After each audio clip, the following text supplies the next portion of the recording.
Welcome to Story Tales. Please like this video and subscribe to Story Tales. I hope you enjoy the story. Let's begin. The smell of welding metal still clung to Holden's work clothes as he pushed open the front door of his house on Maple Street.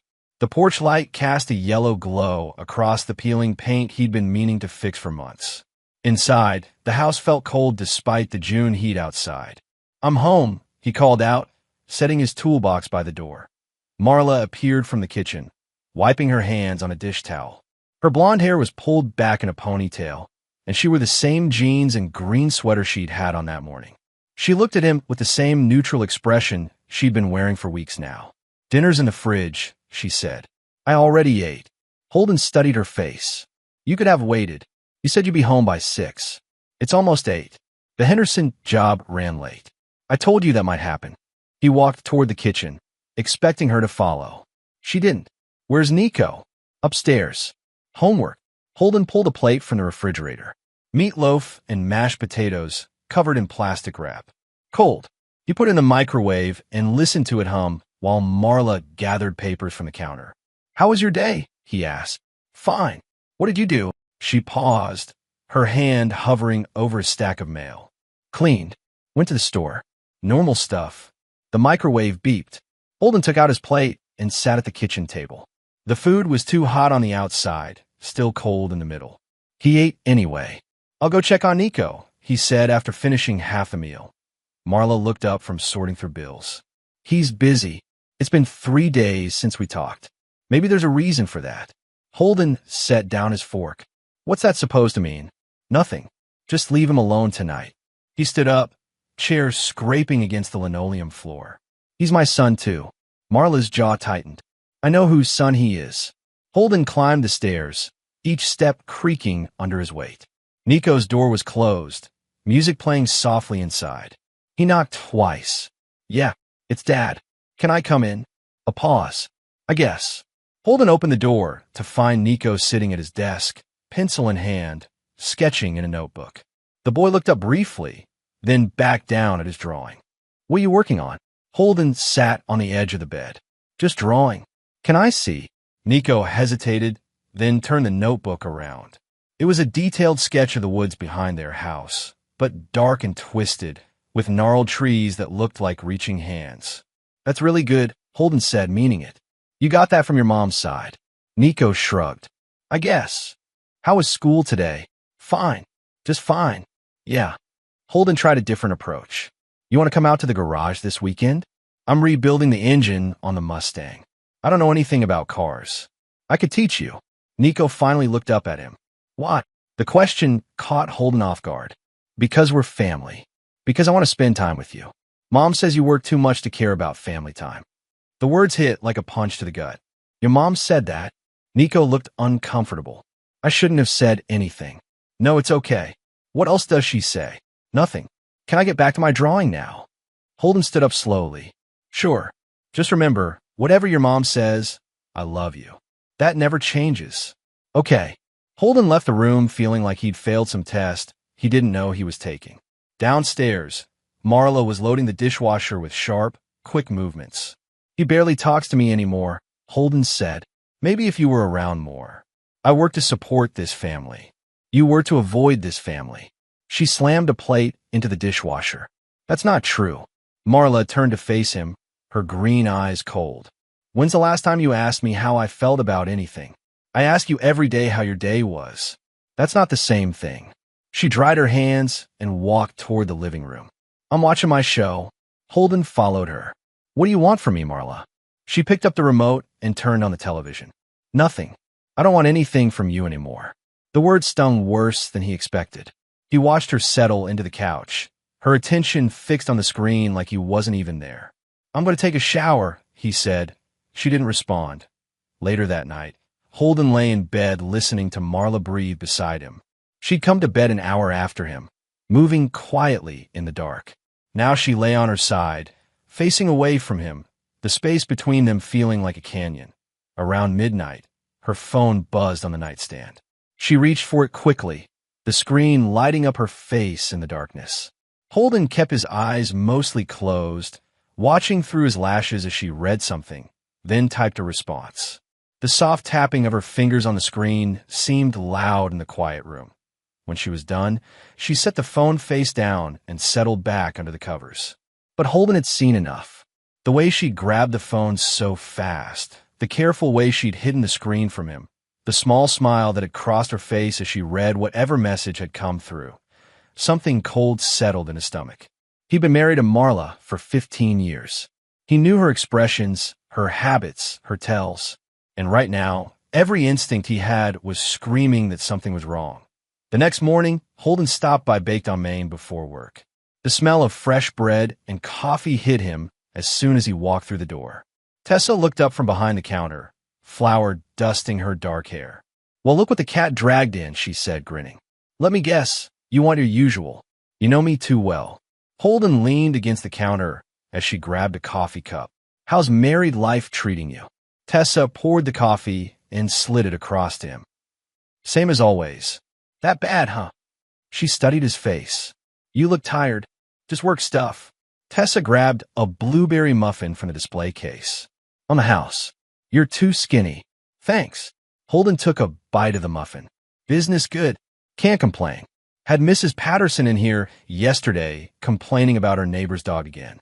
And I saw Marla at the Shell station out on Highway 12 on Tuesday." Holden paused mid-chew. "Tuesday?" "Yeah, around 2 in the afternoon. Thought it was weird since she doesn't usually drive out that way." "You sure it was her?" "Pretty sure. Green Honda, blonde hair. She was talking to some guy by the gas pumps." Tessa wiped down the counter. "Probably just getting gas." "Probably." But Holden's mind was racing. Tuesday afternoon, Marla had said she was home all day with a headache. And the Shell station on Highway 12 was 20 miles out of town, the opposite direction from anywhere she'd normally go. "Everything okay?" Tessa asked. "Yeah, just wondering." He finished his coffee and left money on the counter. "I better get to work." "Holden," Tessa called as he reached the door. "You know you can talk to me about anything, right? We've been through enough together." He looked back at his sister, remembering all the foster homes they'd survived, all the times they'd only had each other. "I know." At work, Holden found himself distracted. He was welding supports for a new construction project, but his mind kept drifting to Marla at that gas station. Who was the man Tessa had seen her talking to? And why hadn't she mentioned going anywhere on Tuesday? During his lunch break, he sat in his truck and thought about calling her. Instead, he found himself driving home. The house was empty when he got there, Marla's car gone. He checked the kitchen counter where she usually left notes.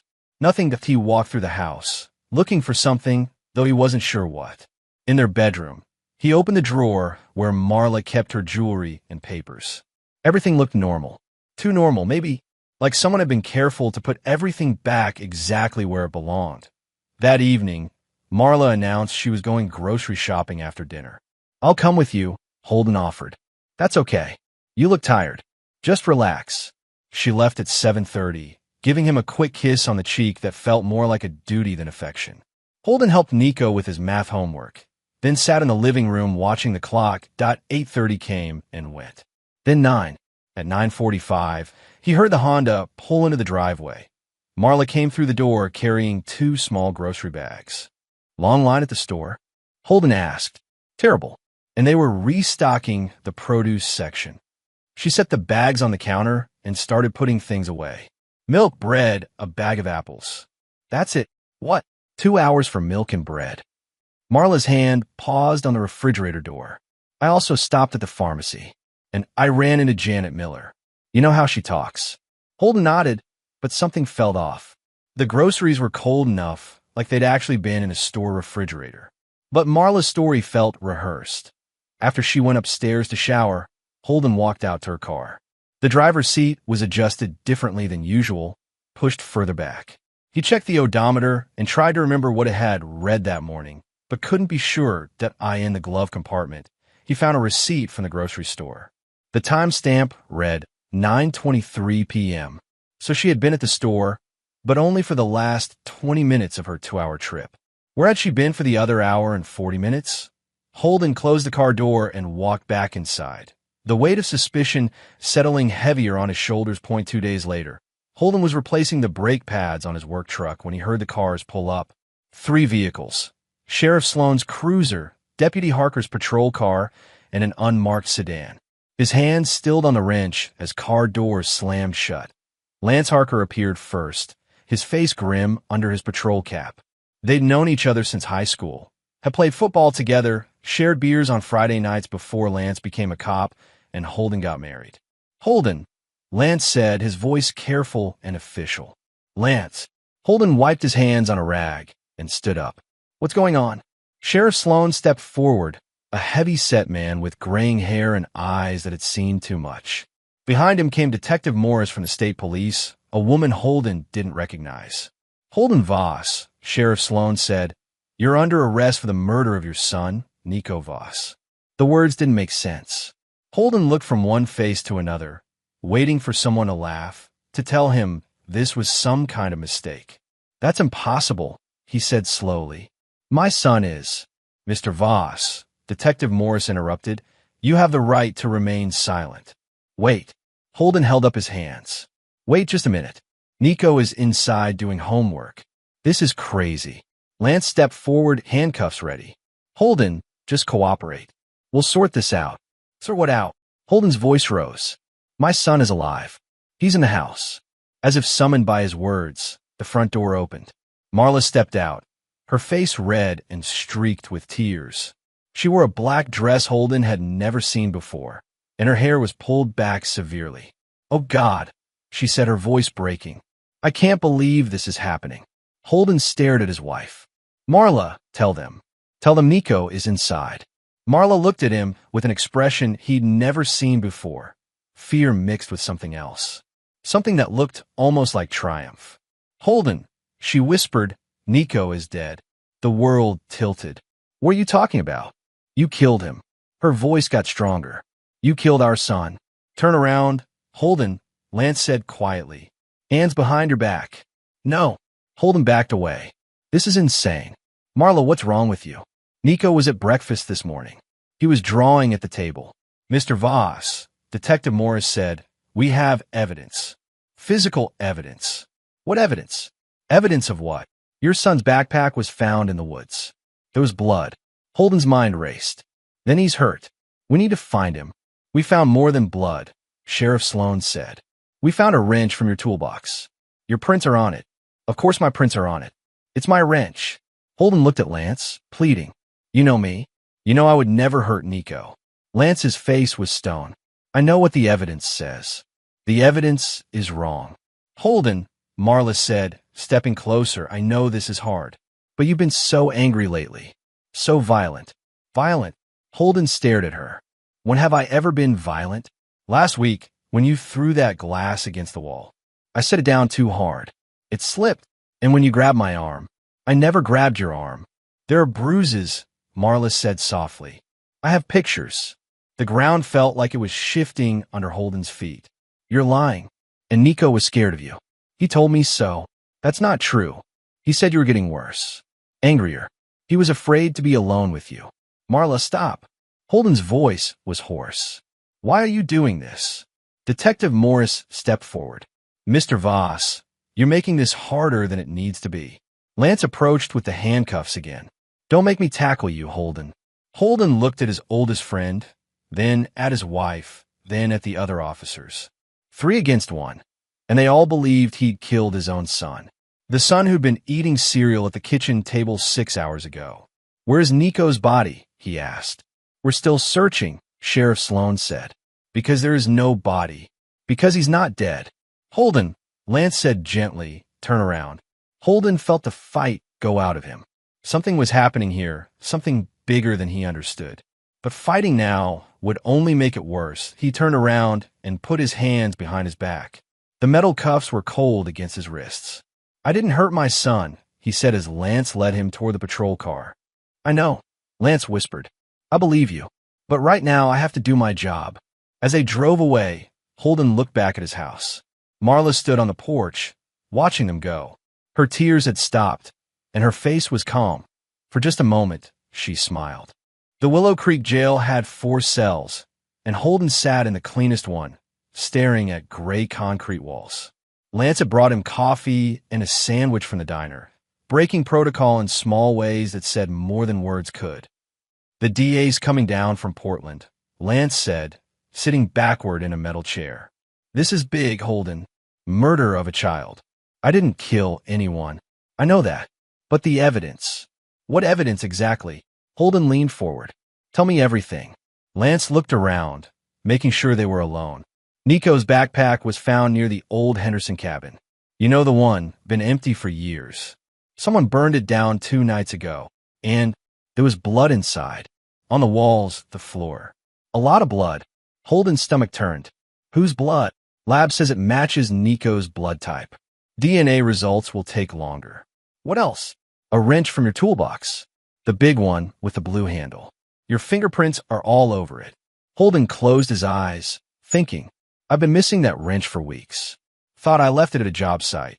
Can you prove that?" "I mentioned it to Tessa. Asked if she'd seen it when she borrowed my tools to fix her sink." Lance made a note. "That's something. What else?" "Lance, my son is alive. I saw him yesterday morning. Marla says different." "Marla's lying. Why would she lie about her own son being dead?" Holden stared at his friend. "I don't know, but she is." Lance was quiet for a long moment. "There's more." "Tell me." "Marla says you've been violent. Angry. She showed Sheriff Sloan bruises on her arm." "I never touched her." "She has pictures. Then she got those bruises somewhere else." "She also says Nico was afraid of you. That he'd been acting different, scared to be alone with you." Holden felt sick. "That's not true either. She's got witnesses. Teachers at the school say Nico seemed withdrawn lately. Anxious. Because his parents were fighting. Because there's tension in the house. Not because I was hurting him." Lance nodded slowly. "I want to believe you. Then help me prove it." "How?" "Find my son. Find Nico. Because he's not dead." "Holden, if he was alive, where would he be? Why hasn't he come home?" "I don't know. But I know he's alive." Lance stood up. "I'll keep looking into things. Quietly. But officially, I have to follow the evidence." "The evidence is planted." "By who?" Holden was quiet for a long time. "I don't know yet." After Lance left, Holden lay on the narrow cot and tried to make sense of what was happening. Someone had taken Nico. Someone had burned down the cabin and planted evidence to frame him. Someone who had access to his tools, who knew his routines, who could manipulate the situation perfectly. Someone who wanted him out of the way. Tessa arrived at the jail the next morning carrying a thermos of coffee and a paper bag from her bakery. Her eyes were red, and her hands shook as she sat across from Holden in the visiting room. "I can't believe this is happening," she said. "I didn't do it. I know that." She poured coffee into a paper cup and pushed it across the table. "But everyone else thinks you did. Where are people saying terrible things? That you snapped. That the pressure of being laid off got to you." "I wasn't laid off. Marla told Mrs. Patterson you lost your job last month. That you've been drinking, coming home angry." Holden gripped the coffee cup until his knuckles went white. "None of that is true." "I know. But she's telling everyone who'll listen." "What about Nico?" "What she's saying about Nico?" Tessa's face crumpled. "That he's dead. That you killed him in a rage and hid the body. She knows where he is." "Holden, she knows where he is. Tessa, she's part of this." "Part of what?" "I don't know yet. But she's lying about everything." Tessa leaned forward. "You remember when we were kids? When the Hendersons tried to separate us?" "Yeah. You told me then that family sticks together no matter what. That we'd never let anyone break us apart." "I remember." "Well, I'm not letting them break us apart now." She pulled a small notebook from her purse. "I've been asking questions." "What kind of questions?" "About Marla. About where she's been, who she's been talking to." Tessa opened the notebook. 3 weeks ago, she was at the bank asking about life insurance policies. "We don't have life insurance on Nico." "I know, but she was asking about getting some. A lot of coverage for a 14-year-old. Holden felt something cold settle in his chest. "What else?" "She's been using the computer at the library. Has an account there under a different name." "What name?" "Marla Stevens. Her maiden name." "What's she doing on the computer?" "I don't know yet, but I'm going to find out." "Tessa, be careful. If she's dangerous." "She's not dangerous to me. She's got no reason to hurt me." Tessa closed the notebook. "But Holden, I need you to think. Has anything else been strange lately? Anything at all?" Holden thought back over the past few weeks. She's been texting someone late at night, and she lied about where she was Tuesday afternoon. Who was she texting? I don't know. She hides her phone. What about Tuesday? Holden told her about the gas station, about Marla's grocery store trip that took 2 hours for 20 minutes of shopping. I'll check that out, Tessa said. The gas station has security cameras. Don't do anything dangerous. I won't, but I'm going to find out what happened to Nico. You really think he's alive? I have to believe that. Because if he's not, Tessa's voice broke. If he's not, then the monsters won. After Tessa left, Holden sat alone in his cell and tried to remember every detail of the past month. Had there been signs he'd missed? Clues that something was wrong. He thought about Nico's withdrawn behavior, the way the boy had pulled away from both his parents. At the time, Holden had assumed it was normal teenage stuff. But what if Nico had known something was wrong? What if he'd been scared, not of Holden, but of something else? What if Marla had been planning this for weeks? 2 days later, Tessa returned with news. She looked exhausted but determined, her bakery uniform wrinkled from a long day of investigation. I've been busy, she said, pulling out a folder of papers. And you're not going to like what I found. Tell me. Marla's been planning this for months. Maybe longer. Tessa spread photographs across the table. These are from the gas station security camera. Holden looked at the grainy images. There was Marla's Honda, and there was Marla talking to a man by the pumps. The man was tall with dark hair, wearing jeans and a baseball cap. Who is he? His name is Braylon Ketch. Moved here about 6 months ago from 2 towns over. Supposed to be a contractor, but nobody's seen him do much work. How do you know his name? Because I followed Marla yesterday. Tessa pulled out more photos, these taken with her phone from a distance. She drove out to the old Paulson ranch. You know, the one that's been empty since old man Paulson died. Holden studied the pictures. What's she doing there? Meeting with this Braylon guy. They spent 2 hours inside the ranch house. 2 hours doing what? I don't know. But when they came out, Marla looked upset, like they'd been arguing. This doesn't prove anything about Nico. Maybe not. But I also talked to Lance. Unofficially. What did he say? The blood at the cabin? It was definitely human, and it matched Nico's type. But Lance says the pattern was wrong. What do you mean? He says it looks staged, like someone had poured blood in specific places instead of it happening naturally from an attack. Hope flared in Holden's chest. So Nico might be alive. Maybe. But there's more. Tessa leaned closer. I broke into Marla's email account. How? She used your anniversary as her password. Not very creative. What did you find? Travel plans, fake IDs, and transfers of money to an account in Mexico. How much money? $50,000. From your joint savings account. Holden sat back hard. She cleaned us out. Almost. But here's the important part. Tessa pulled out a printed email. Look at this. The email was addressed to someone named B_Ketch47. The subject line read, Final arrangements. Holden read aloud. Everything is in place. The boy will be moved June 14th. No contact until safe. Package delivery as discussed. June 14th was yesterday, Tessa said. Package delivery. I think they moved Nico. Somewhere far away. Or they killed him. No. Tessa shook her head firmly. If they'd killed him, they would have left a body. They need him alive for some reason. What reason? I don't know yet, but I'm going to find out.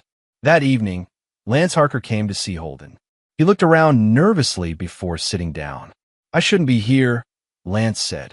But you are, because something about this case stinks. Lance pulled out a file. I've been doing some digging on my own time. What kind of digging? Financial records, phone records, background checks. Lance opened the file. Your wife has been very busy. Tell me, 3 months ago, she opened a credit card in your name. Ran up $15,000 in charges. For what? Cash advances mostly, and payments to a private investigator in Portland. A pie? For what? Insurance fraud investigation services. Specifically, how to fake a death and collect on policies. Holden felt the blood drain from his face. She took out life insurance on Nico. 3 policies. Different companies. Total value, $200,000. When the applications were filed 6 weeks ago. All approved last week. She planned this. Looks like it. But there's more. Lance pulled out phone records. She's been calling the same number every day for 2 months. The number belongs to Braylon Kesh. Tessa found him. He's part of this. I know. I ran his background. He's got priors for fraud, identity theft, and conspiracy. Did 3 years in Oregon State for insurance scams. So this is what he does. Looks like it. But here's the thing, Holden. If they fake Nico's death for insurance money, they need him alive until the policies pay out. How long does that take? Usually 30 days after filing the claim. But if there's suspicion of foul play, it can take months. So Nico might be alive. He might be. But time's running out. Once those policies pay, they have no reason to keep him around. Holden gripped the table. We have to find him. I've been trying. But I need more than suspicion. I need proof. Then let's get it. Lance was quiet for a moment. There might be a way. But it's risky. Tell me. Braylon Ketch has been seen around the old lumber mill outside town. Place has been abandoned for years, but someone's been using the buildings. You think that's where they're keeping Nico? Maybe. But I can't search it without a warrant, and I don't have enough for a warrant. But I'm not a cop. No, you're not. Lance stood up, and I never suggested anything. We never had this conversation. After Lance left, Holden paced his cell like a caged animal. His son was out there somewhere, possibly alive, possibly in danger. And he was stuck behind bars, helpless, but maybe not completely helpless. Lance found Tessa waiting by his patrol car when his shift ended at midnight. She was parked in the shadows behind the police station, her face pale in the streetlight. We need to talk, she said. Tessa, I can't. I found him. Lance stopped walking. Found who? Nico. I know where he is. Get in the car. They drove in silence until they were outside town. Then Lance pulled over on a dirt road near the old lumber mill. Talk, he said. I've been watching the Paulson Ranch. Braylon goes there every day around noon, stays for an hour, then leaves. So today I waited until he left, then I went up to the house. Tessa, that's breaking and entering. I didn't break anything. The door was unlocked. She pulled out her phone and showed him pictures. Look, the photos showed a cluttered room with camping supplies, boxes of food, and a sleeping bag on the floor. In one corner was a stack of drawing pads and art supplies. Nico's sketchbooks, Tessa said. I'd recognize his work anywhere. Lance studied the photos. This doesn't prove he's alive. Then explain this. Tessa showed him another picture. Fresh food in the refrigerator, dirty dishes in the sink, a glass of water still sitting on the table. Someone's living there. A 14-year-old someone who likes to draw and eats peanut butter sandwiches with the crust cut off. Lance was quiet for a long moment. Even if you're right, I can't search that property without a warrant. Then don't search it officially. What are you suggesting? I'm suggesting that tomorrow at noon, when Braylon makes his daily visit, you might happen to be in the area, and you might hear something suspicious. A cry for help? Maybe. Lance looked at her. You want me to manufacture probable cause. I want you to save a child's life. If I'm wrong, if we're wrong, my career is over. If we're right and do nothing, Nico dies. Lance started the car. What time did you say Braylon usually shows up?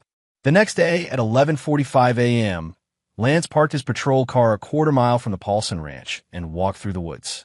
Tessa was already there, hidden behind a fallen log with a clear view of the house. He's late, she whispered. Maybe he's not coming. He'll come. He comes every day. At 12:20, they heard a truck engine.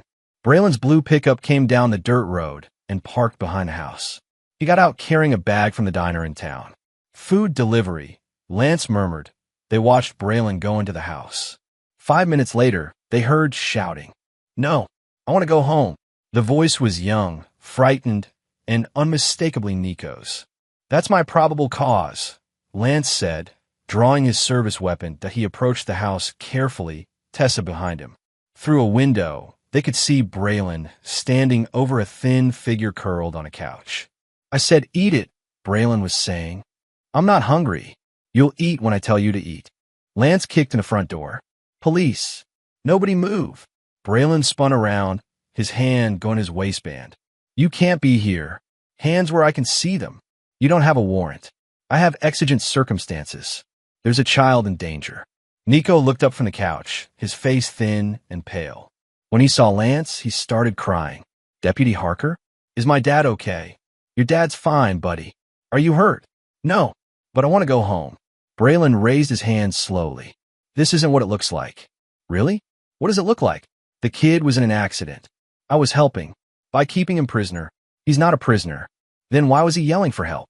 Braylon didn't answer. Lance cuffed him and called for backup, then knelt beside Nico. The boy was thin and dirty, but otherwise seemed unharmed. How long have you been here? Lance asked. I don't know. Days. Maybe a week. Nico wiped his nose. Mom said you'd arrest Dad if I didn't stay here. She said Dad was dangerous. Your dad's not dangerous, Nico. He's been looking for you. Really? Really? He never stopped believing you were alive. Tessa came over and hugged Nico carefully. We're going to take you home. What about Mom? Lance and Tessa exchanged glances. We'll worry about that later. The news of Nico's rescue spread through Willow Creek faster than wildfire. By evening, reporters had set up outside the police station, their cameras capturing every person who went in or out. Holden sat in the same visiting room where he'd met with Tessa, but this time Nico was across from him. The boy looked smaller than he remembered, fragile in a way that made Holden's chest tight with anger. I'm sorry, Dad, Nico said quietly. For what? For believing her. For thinking you were dangerous. You don't apologize for being scared. And you don't apologize for trusting your mother. She lied to me. I know. She said you'd hurt her if I came home. She said you'd lost your job and were drinking. None of that was true. I know that now. Nico looked up at him. Are you coming home? Soon. They have to sort out some legal stuff first. Will Mom be there? Holden was quiet for a moment. I don't think so. Good. I don't want to see her. The hatred in his son's voice was startling. Nico, she let me think you were going to hurt me. She let me be scared for nothing. People do terrible things when they're confused. She wasn't confused. She planned it. Holden studied his son's face. What makes you say that? Because I heard her talking to Braylon. They were planning to move me somewhere far away after the police stopped looking. What else did you hear? They talked about money. Insurance money. And they talked about you. What did they say about me? Nico's face hardened in a way that reminded Holden of himself. That you deserved what was happening. That you'd always been weak. The words hit like a physical blow. Holden kept his expression neutral, but inside, something cold and final was settling into place. She doesn't deserve forgiveness, Nico said. No, Holden agreed. She doesn't. 2 hours later, Holden walked out of the Willow Creek jail, a free man. The charges had been dropped, Braylon was in custody, and the district attorney was calling it a tragic misunderstanding. Outside, reporters shouted questions, but Holden ignored them. Lance drove him home through streets lined with neighbors and curious onlookers. How are you holding up? Lance asked. I'm fine. You don't look fine. I'm alive. My son's alive. That's what matters. What about Marla? Holden was quiet for a long moment. What about her? She's been staying at the Comfort Inn since yesterday. Hasn't tried to contact you or Nico. Good. Holden, I know you're angry. You don't know anything about how I feel. Lance pulled into Holden's driveway. The house looked the same, but somehow different. Like a place where he used to live instead of home. The media is going to want statements, Lance said. From you, from Nico, from Marla. They can want whatever they like. You should probably get a lawyer. Probably. Lance turned off the engine. For what it's worth, I'm sorry. I should have believed you from the start. You did your job. My job was to find the truth.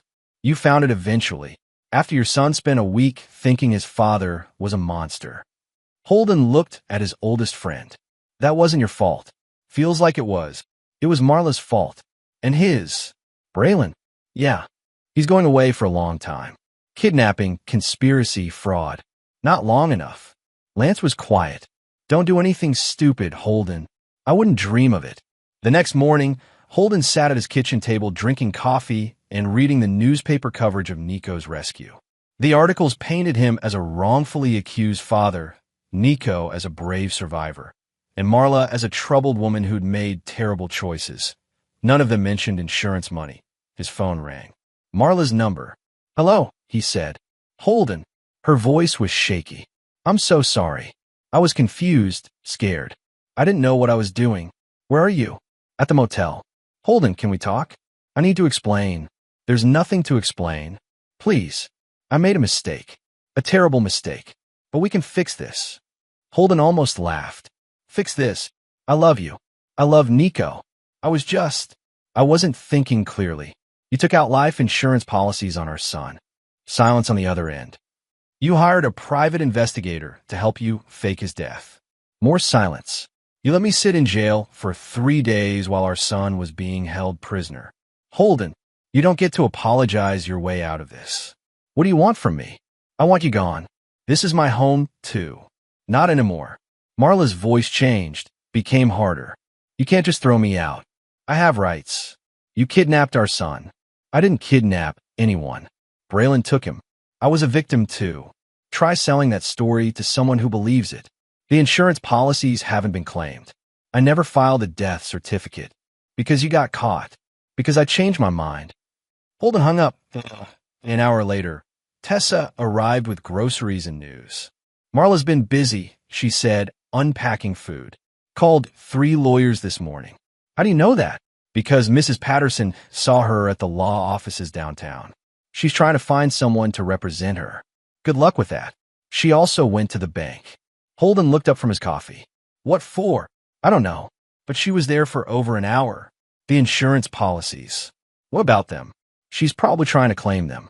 If Nico was declared dead, even for a few days, she might argue that's enough. Tessa sat down across from him.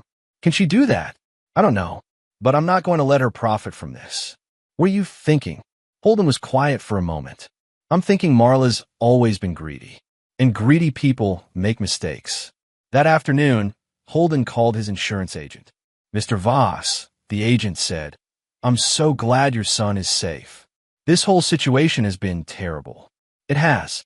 But I need to ask you about something. Of course. The life insurance policies on Nico. Are they still active? Well, no death certificate was filed. So yes, they're still active. What would happen if something happened to them? If they were canceled or changed? Any changes would need both parents' signatures. Unless there's a court order. And if they were canceled today, there would be a grace period. 30 days before the cancellation takes effect. What if someone tried to claim them during that grace period? That would be insurance fraud. A serious felony. I see. Thank you. That evening, Holden sat down with Nico to discuss what would happen next. We're going to have to testify, he told his son. In court, when they try Braylon and your mother. Will I have to see her? Probably. I don't want to. I know. But it's important that people hear what happened to you. Nico nodded. What will happen to her? I don't know. Prison, probably. Good.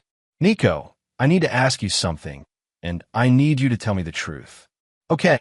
Did your mother ever say anything about insurance money? About what would happen if people thought you were dead?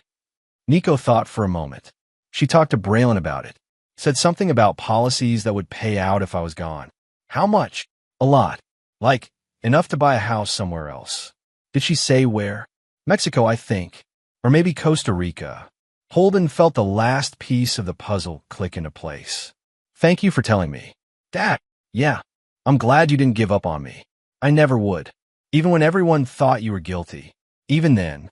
That night, after Nico went to bed, Holden made a phone call. Marla, it's me. Holden. Her voice was cautious. I didn't think you'd call back. I've been thinking about what you said. About fixing this. Really, the insurance policies have to be dealt with. If we don't cancel them, there could be legal problems. What kind of problems? The investigation is ongoing. If prosecutors think we were trying to defraud the insurance companies, they might press charges against both of us. Both of us. I'm the other policyholder. They could say I wasn't on it. Silence. We need to meet, Holden said. Tonight, to sign the cancellation papers. Where? The house. Nico's staying at Tessa's tonight. I'll be there in an hour. After she hung up, Holden made another call. Lance, it's Holden. I need a favor. Marla arrived at 9 p.m. driving a rental car. She parked in the driveway and sat for a moment, checking her appearance in the rearview mirror. When she got out, she was wearing a blue dress and heels, like she was going to dinner instead of meeting the husband she'd betrayed. Holden watched from the living room window as she walked to the door. She moved carefully, like someone aware they might be walking into a trap. Hello, Marla, he said when he opened the door. Holden. She stepped inside, looking around the house like she was seeing it for the first time. Everything looks the same. Did you expect it to change? I don't know what I expected. She followed him to the kitchen, where papers were spread out on the table. Insurance documents, cancellation forms, legal paperwork. This is everything, she asked. Everything we need to sign. Marla sat down and read through the documents carefully. If we cancel these policies, we won't get any money back. I don't want money back. Holden, we paid $15,000 in premiums. I don't care. $15,000. Blood money. She looked up at him. It doesn't have to be blood money. Nico's alive. No thanks to you. I made a mistake. You made a choice. Marla set down the papers. You're never going to forgive me, are you? No, not even if I explain why I did it. There's no explanation that makes this right. I was unhappy, Holden. We both were. The marriage was over, had been over for years. So you decided to frame me for murder. I decided to start over. Somewhere else. With someone who understood me. Braylon. Yes. A convicted felon. A man who made me feel alive again. Holden sat down across from her. And Nico. Nico would have been fine. We were going to take him with us. After letting him think his father was a monster. Children adapt. The casual way she said it made Holden's stomach turn. You really don't see what you did wrong. I see that I got caught. Is that all? Marla was quiet for a moment. I see that I married the wrong man. And I see that I married a stranger. She picked up a pen and started signing the cancellation forms. There. Are you happy now? Not yet. What else do you want? I want you to admit what you really planned. I told you. You told me lies. You planned to kill Nico after the insurance paid out. Marla's pen stopped moving. That's not true. Braylon told the police everything. He's trying to make a deal. He's lying. Is he? Because according to him, the plan was to keep Nico alive just long enough to collect the money, then stage another accident. Holden, no. A drowning, maybe. Or a car accident. Something that would look like bad luck. Marla stood up quickly. I would never hurt my son. You already did hurt him. I was protecting him. From what? From you. From this life. From growing up in a dead-end town with a dead-end father. The words hit like a slap. A dead-end father who worked every day to support his family. A father who never had any ambition. Who was content to weld pipes and drink beer and watch television until he died. A father who loved his son. Love isn't enough, Holden. Love doesn't pay for college or travel or any of the things that make life worth living. So you decided to take those things. I decided to make them possible. By killing your husband and son. By starting over with people who deserve better. Holden stared at his wife. You really believe that, don't you? That we deserve this. I believe that everyone deserves to be happy, even if it means destroying other people's lives. Even then, the confession hung between them like a poison cloud. Holden reached into his pocket and pulled out a small recording device. Thank you, he said, turning it off. Marla's face went white. You recorded me. Every word. That's illegal. Oregon's a one-party consent state. I can record any conversation I'm part of. You tricked me. I learned from the best. Marla grabbed her purse and headed for the door. I'm leaving. No, you're not. She turned around. You can't stop me. Actually, I can. As if summoned by his words, car doors slammed outside. Through the window, Marla could see police cars in the driveway. You called them. I told Lance you'd be here. Told him you might try to run. I haven't done anything illegal tonight. Conspiracy to commit murder is still illegal. Even if you don't go through with it. Lance appeared in the doorway, his service weapon drawn, but pointed at the ground. Behind him were two state police detectives. Marla Voss. One of them said, You're under arrest for conspiracy to commit murder, insurance fraud, and child endangerment. I want a lawyer. You'll get one. As they cuffed her, Marla looked back at Holden. This isn't over. Yes, it is. I'll fight this. I'll fight you. Good luck with that. After they took her away, Holden sat alone in his kitchen. The insurance forms were still spread out on the table, most of them signed. He gathered them up and put them in a folder. Tomorrow he would mail them to the insurance companies. The policies would be canceled, the money returned to the corporations that had never been in any real danger of losing it. But tonight, he just sat in the quiet house and tried to remember what peace felt like. The trial took place 6 months later in the Willow Creek Courthouse, a small brick building that hadn't seen this much excitement since the Hendersons' property dispute in 1987. Media trucks lined Main Street, and reporters interviewed anyone willing to talk about the Voss family. Holden sat in the front row behind the prosecutor's table, wearing his best suit and a grim expression. Nico sat beside him, nervous but determined to testify.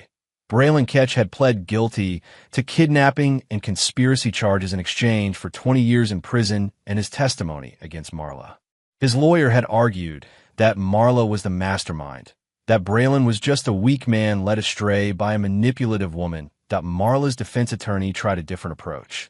He painted her as a victim of Braylon's manipulation, a confused woman who'd been coerced into going along with a plan she never really understood.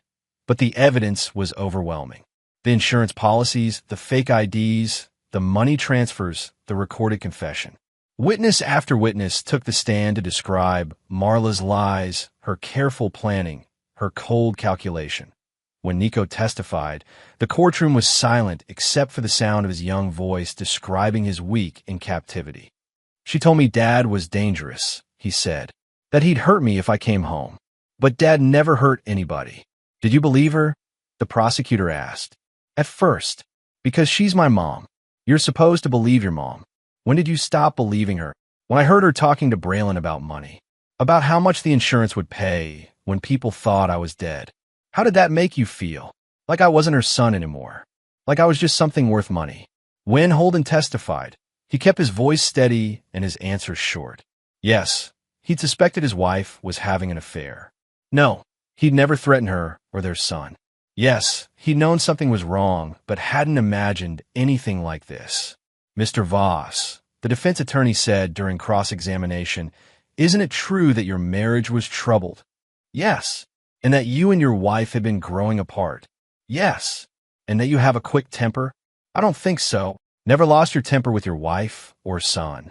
"Everyone loses their temper sometimes." "But you never hurt them?" "Never. Not even when you found out about the affair." Holden was quiet for a moment. "I was angry when I found out, but I never hurt anyone." "What did you want to do to the man who was sleeping with your wife?" "Objection," the prosecutor said. "Relevance goes to the defendant's state of mind," the defense attorney argued. "I'll allow it," the judge said. Holden looked directly at Marla. "I wanted him to pay for what he'd done. To my family. To my son. Pay how? Through the legal system. Through justice. Not through violence." "No, even though he kidnapped your son?" "Especially then." When Marla took the stand in her own defense, she wore a conservative black dress and spoke in a soft, regretful voice. She admitted to the affair, to the insurance policies, even to helping plan Nico's disappearance. But she maintained that it had all been Braylon's idea. "He said Holden was dangerous," she testified. "He said if we didn't get Nico away from him, something terrible would happen." "But you had no evidence your husband was dangerous," the prosecutor said during cross-examination. "He'd been angry lately. Violent." "Violent how?" "He threw things. Slammed doors." "Did he ever hit you?" "No." "Did he ever hit your son?" "No." "Did he ever threaten to hit either of you?" "Not directly." "So when you say he was violent, you mean he slammed doors?" "It was more than that." "What was it exactly?" Marla was quiet for a long moment. "It was a feeling that he was capable of violence." "Based on what?" "Based on the way he looked at me sometimes." "How did he look at you?" "Like he hated me." "Mrs. Voss, did it ever occur to you that your husband might have good reason to hate you?" "Objection." Sustained. The jury deliberated for 3 hours. When they returned, their faces were solemn. "On the charge of conspiracy to commit murder, we find the defendant guilty. On the charge of insurance fraud, we find the defendant guilty. On the charge of child endangerment, we find the defendant guilty." Marla showed no emotion as the verdicts were read. She sat straight in her chair, her hands folded in her lap, like she was listening to a weather report. Judge Morrison scheduled sentencing for the following week. "Mrs. Voss," he said, "you'll remain in custody until that time." As the bailiff led Marla away, she looked back one last time at Holden and Nico. Her expression was unreadable that a week later, Judge Morrison sentenced Marla to 25 years in prison without the possibility of parole. He called her crimes a calculated betrayal of the most fundamental bonds of family and trust. Outside the courthouse, reporters surrounded Holden and Nico. "How does it feel to have justice?" one of them asked. "It feels like the beginning," Holden said. "The beginning of what?" "Of moving on." 1 year later, Holden stood in his backyard watching Nico paint at an easel Tessa had bought him. The boy had grown 3 inches and gained 20 pounds, and his art had evolved from dark, twisted landscapes to brighter scenes of hope and possibility. "What are you working on?" Holden asked. "The woods," Nico said. "But the way they really are. Not scary." "They're not scary. Not anymore." Tessa came out of the house, carrying a tray of lemonade. Her bakery had expanded into the empty storefront next door, and she was talking about opening a second location in the next town over. "How's the patient?" she asked, handing Holden a glass. "Healing." "And the father?" "Healing too." "Good. Because Mrs. Patterson wants to know if you're ready to start dating again." Holden nearly choked on his lemonade. "She what?" "Her niece is moving to town. A teacher. Recently divorced. Tell Mrs. Patterson I'm not ready for that. I told her you'd say that. And she said to tell you that Nico needs a mother figure." Holden looked at his son, who was pretending not to listen to the conversation. "Nico, do you need a mother figure?" "I need a normal family," Nico said without looking up from his painting. "What's normal?" "People who don't lie to each other. People who don't try to hurt each other." "That sounds reasonable. So maybe someday. But not yet." "Fair enough." That evening, after Tessa had gone home and Nico had gone to bed, Holden walked to the edge of his property where the woods began. This was where the police had found the burned cabin, where his life had nearly been destroyed by lies and greed. Now it was just trees and shadows and the sound of wind through leaves. His phone buzzed. A text message from a number he didn't recognize. "I know what you did. I know you set me up.